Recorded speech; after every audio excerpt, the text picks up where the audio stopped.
ਵਾਹਿਗੁਰੂ ਜੀ ਕਾ ਖਾਲਸਾ ਵਾਹਿਗੁਰੂ ਜੀ ਕੀ ਫਤਿਹ। ਗੁਰੂ ਪਿਆਰੇ ਗੁਰੂ ਸਵਾਰੀ ਪਰਮ ਸਤਿਕਾਰਯੋਗ ਸਾਧ ਸੰਗਤ ਜੀਓ, ਅੱਜ ਦਾਸ ਮਾੜਾ ਦੇ ਮਣ ਕੇ ਸਿੱਧ ਕਿਵੇਂ ਹੁੰਦੇ ਆ, ਇਸ ਦੀ ਇੱਕ ਵਿਚਾਰ ਆਪ ਸਾਰੀਆਂ ਸੰਗਤਾਂ ਨਾਲ ਸਾਂਝਾ ਕਰਦਾ ਹੈਗਾ। ਦੇਖੋ, ਅਸਲ ਦੇ ਵਿੱਚ ਜਿਹੜਾ ਸਾਧਕ ਆ ਨਾ, ਸਾਧਕ ਦੇ ਪਾਸ ਮਾੜਾ ਦਾ ਹੋਣਾ ਅਤਿ ਜ਼ਰੂਰੀ ਆ। ਕਿਉਂਕਿ ਮਾੜਾ ਤੋਂ ਬਿਨਾਂ ਜਿਹੜਾ ਨਾਮ ਜਪ ਉਹ ਕਦੀ ਚੱਲਦਾ ਨਹੀਂ ਆ। ਇਸ ਕਰਕੇ ਨਾਮ ਜਪ ਨੂੰ ਚਲਾਉਣ ਵਾਸਤੇ ਹੱਥਾਂ ਦੇ ਵਿੱਚ ਮਾਲਾ ਹੋਣੀ ਬੜੀ ਜ਼ਰੂਰੀ ਆ। ਜਿਵੇਂ ਅੱਜ ਕੱਲ੍ਹ ਦੇ ਸਮੇਂ ਦੇ ਅੰਦਰ ਜਿੰਨੇ ਵੀ ਦੁਨੀਆਦਾਰੀ ਦੇ ਇਨਸਾਨ ਆ, ਸਾਰਿਆਂ ਦੇ ਹੱਥਾਂ ਦੇ ਵਿੱਚ ਮੋਬਾਈਲ ਹੁੰਦੇ ਆ। ਕਿਉਂ? ਇਹ ਇੱਕ ਮੋਬਾਈਲ ਜਿਹੜੇ ਹਨ ਉਹਨਾਂ ਦੀ ਜ਼ਿੰਦਗੀ ਦਾ ਇੱਕ ਜ਼ਰੂਰੀ ਹਿੱਸਾ ਬਣ ਗਏ ਆ। ਸੋ ਇਸੇ ਤਰ੍ਹਾਂ ਜਿਹੜਾ ਸਾਧਕ ਹੈ ਨਾ, ਸਾਧਕ ਦੀ ਜ਼ਿੰਦਗੀ ਦੇ ਵਿੱਚ ਸਭ ਤੋਂ ਜੋ ਜ਼ਰੂਰੀ ਹਿੱਸਾ ਹੈ ਉਹ ਹੈ ਉਹਦੀ ਮਾਲਾ। ਕਿਉਂ? ਮਾਲਾ ਜਿਹੜੀ ਆ, ਸਾਧਕ ਨੂੰ ਪਤਾ ਹੈਗਾ ਕਿ ਮਾਲਾ ਤੋਂ ਬਗੈਰ ਨਾਮ ਕਦੀ ਨਹੀਂ ਚੱਲਦਾ।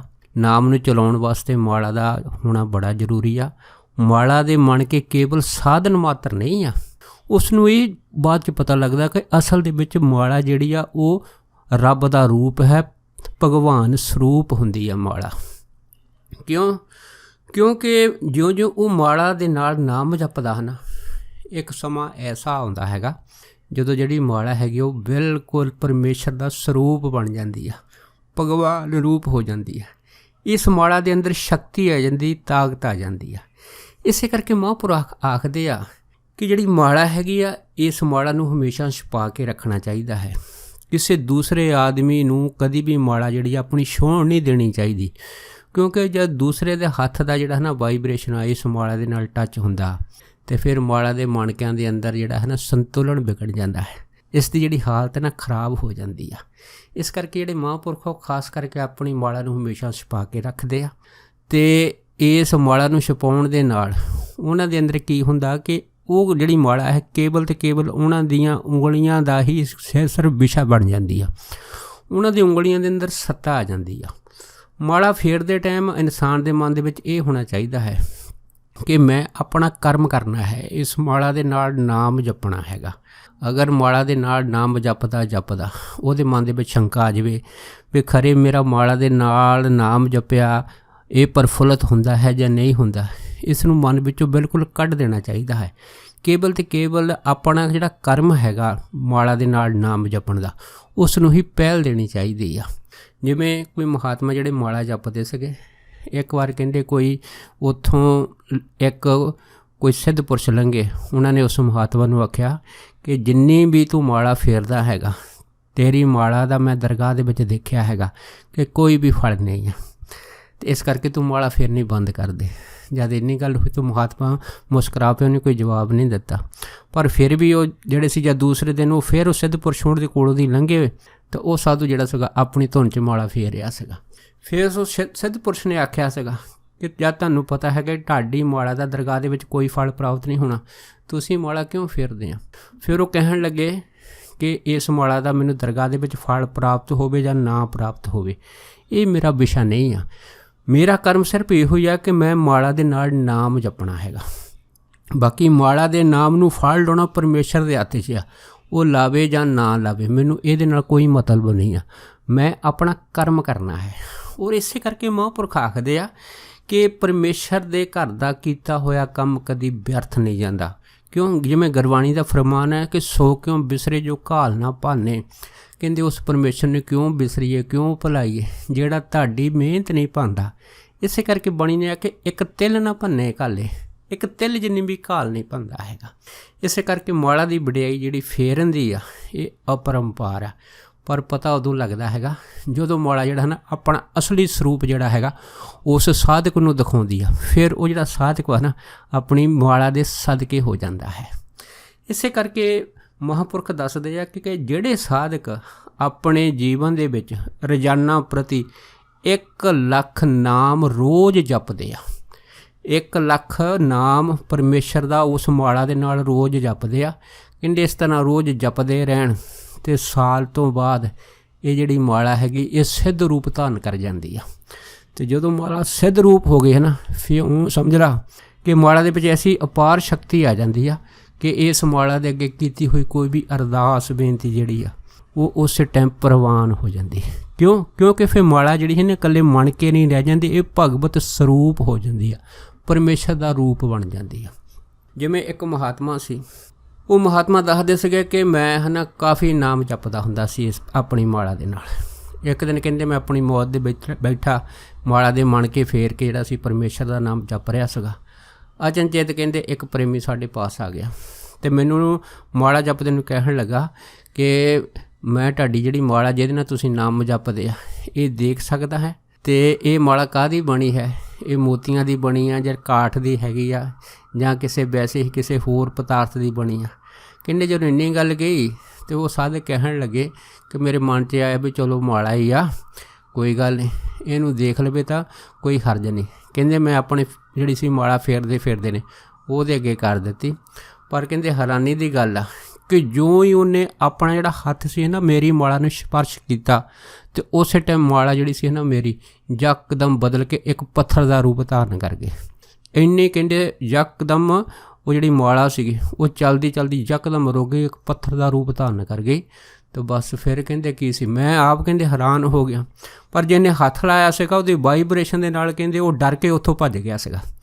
ਪਰ ਕਹਿੰਦੇ ਫਿਰ ਮੈਨੂੰ ਇਸ ਗੱਲ ਦਾ ਬੜਾ ਪਛਤਾਤਾਪ ਹੋਇਆ ਕਿ ਮੈਂ ਆਪਣੀ ਮਾਲਾ ਦਿਖਾਉਣੀ ਤਾਂ ਜ਼ਰੂਰ ਸੀ, ਇਹ ਤੋਂ ਆਪਣੀ ਮਾਲਾ ਜਿਹੜੀ ਆ ਉਹ ਟੱਚ ਕਰਾਤੀ ਆ।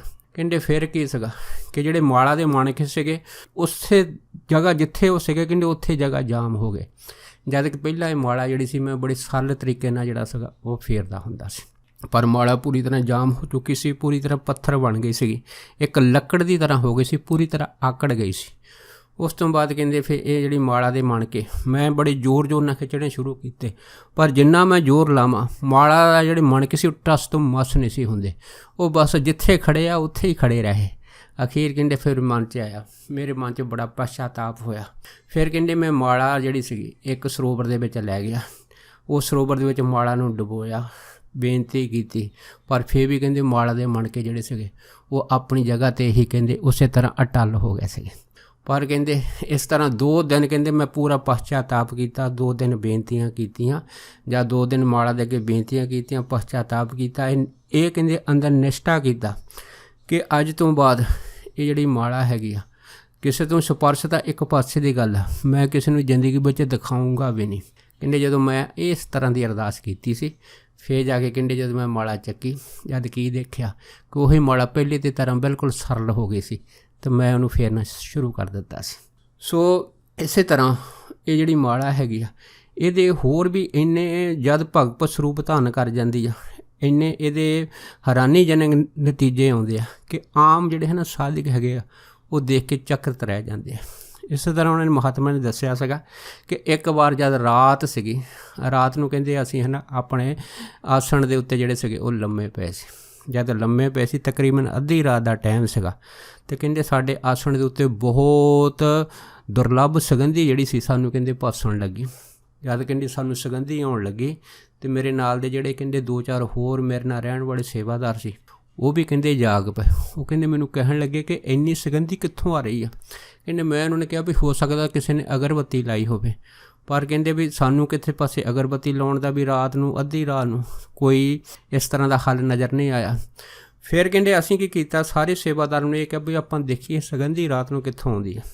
ਕਹਿੰਦੇ ਅਸੀਂ ਹੈ ਨਾ ਉਸ ਘਰ ਦਾ ਜਿਹੜਾ ਸੀਗਾ ਉਹ ਇੱਕ ਚੀਜ਼ ਛਾਣ ਮਾਰੀ, ਪਰ ਸਾਨੂੰ ਇਹ ਨਾ ਪਤਾ ਲੱਗੇ ਕਿ ਇਹ ਸੁਗੰਧੀ ਕਿਸ ਚੀਜ਼ ਤੋਂ ਆ ਰਹੀ ਆ।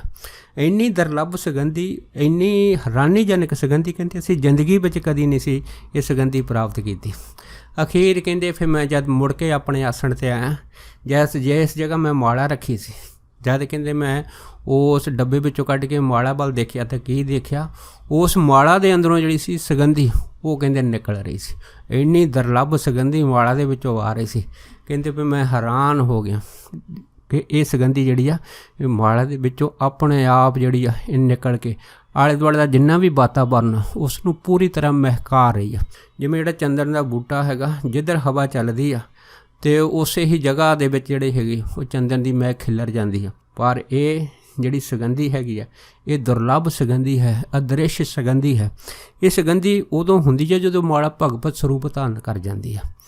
ਕਹਿੰਦੇ ਉਸ ਤੋਂ ਬਾਅਦ ਫਿਰ ਸਾਨੂੰ ਪਤਾ ਲੱਗਾ ਕਿ ਜਿਹੜੀ ਮੇਰੀ ਮਾਲਾ ਹੈਗੀ ਆ ਇਹ ਹੁਣ ਸਿੱਧ ਮਾਲਾ ਬਣ ਗਈ ਆ, ਇਹ ਭਗਵਾਨ ਦਾ ਸਰੂਪ ਹੋ ਗਈ ਆ।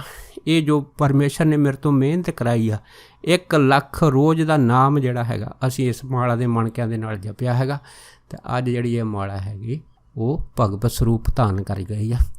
ਅੱਜ ਮੇਰਾ ਧਿਆਨ ਕਹਿੰਦੇ ਸਦਾ ਮਾਲਾ ਵਿੱਚ ਰਹਿੰਦਾ ਹੈਗਾ, ਅਤੇ ਇਸ ਮਾਲਾ ਦੇ ਮਣਕਿਆਂ ਦੇ ਵਿੱਚੋਂ ਪਰਮੇਸ਼ਰ ਦਾ ਨਾਮ ਜਿਹੜਾ ਹੈਗਾ ਉਹ ਆਪਣੇ ਆਪ ਕਹਿੰਦੇ ਪ੍ਰਗਟ ਹੋ ਕੇ ਮੈਨੂੰ ਸੁਣਾਈ ਦੇ ਰਿਹਾ ਹੈਗਾ। ਸੋ ਐਸੀ ਆ ਜਿਹੜੀ ਮਾਲਾ ਦੇ ਅੰਦਰ ਅਦਭੁਤ ਸ਼ਕਤੀਆਂ ਜਦ ਪ੍ਰਗਟ ਹੁੰਦੀਆਂ ਅਤੇ ਫਿਰ ਜਿਹੜੇ ਸਾਧਕ ਆ ਉਹ ਦੇਖ ਕੇ ਬੜੇ ਹੈਰਾਨ ਹੋ ਜਾਂਦੇ ਆ। ਐਸੀ ਕਰਾਮਾਤ ਆ ਮਾਲਾ ਦੇ ਅੰਦਰ। ਇਸ ਕਰਕੇ ਜਿੰਨੇ ਵੀ ਸਾਧਕ ਆ ਉਹਨਾਂ ਨੂੰ ਆਪਣੇ ਪਾਸ ਮਾਲਾ ਦਾ ਰੱਖਣਾ ਬੜਾ ਜ਼ਰੂਰੀ ਆ, ਕਿਉਂਕਿ ਮਾਲਾ ਤੋਂ ਬਿਨਾਂ ਉਹਨਾਂ ਨੂੰ ਪਤਾ ਹੈਗਾ ਕਿ ਜਿਹੜੀ ਸੁਰਤ ਹੈਗੀ ਆ ਇੱਧਰ ਉੱਧਰ ਭਟਕਦੀ ਰਹਿੰਦੀ ਆ। ਪਰ ਜਦ ਹੱਥ ਵਿੱਚ ਮਾਲਾ ਹੋਊਗੀ ਅਤੇ ਸੁਰਤ ਜਿਹੜੀ ਹੈ ਨਾ ਸੰਸਾਰ ਤੋਂ ਜਦ ਗਵਾਚਦੀ ਆ, ਸੰਸਾਰ ਦੇ ਵਿੱਚ ਵਿਚਰਦੀ ਆ, ਪਰ ਮਾਲਾ ਜਿਹੜੀ ਆ ਸੁਰਤ ਨੂੰ ਸੰਸਾਰ ਦੇ ਵਿੱਚ ਜਾਣ ਨਹੀਂ ਦਿੰਦੀ, ਉਹਨੂੰ ਰੋਕਣ ਦਾ ਇੱਕ ਵੱਡਾ ਸਾਧਨ ਬਣ ਜਾਂਦੀ ਆ। ਅਤੇ ਫਿਰ ਜਿਹੜੀ ਕੁਛ ਟਾਈਮ ਜਦ ਅਭਿਆਸ ਜਿਹੜਾ ਹੈਗਾ ਉਹ ਨਵਾਂ ਅਭਿਆਸ ਸ਼ੁਰੂ ਕਰਦਾ, ਕੁਛ ਟਾਈਮ ਸੁਰਤ ਜਿਹੜੀ ਆ ਉਹ ਨਾਮ ਜਪ ਨੂੰ ਸੁਣਦੀ ਆ, ਅਤੇ ਜਦ ਸੰਸਾਰ 'ਚ ਜਾਂਦੀ ਆ, ਸੰਸਾਰ ਦੇ ਵਿੱਚੋਂ ਜਿਹੜੀ ਨਿਕਲ ਕੇ ਉਹ ਮਾਲਾ ਦੇ ਮਣਕੇ 'ਤੇ ਚਲੀ ਜਾਂਦੀ ਆ।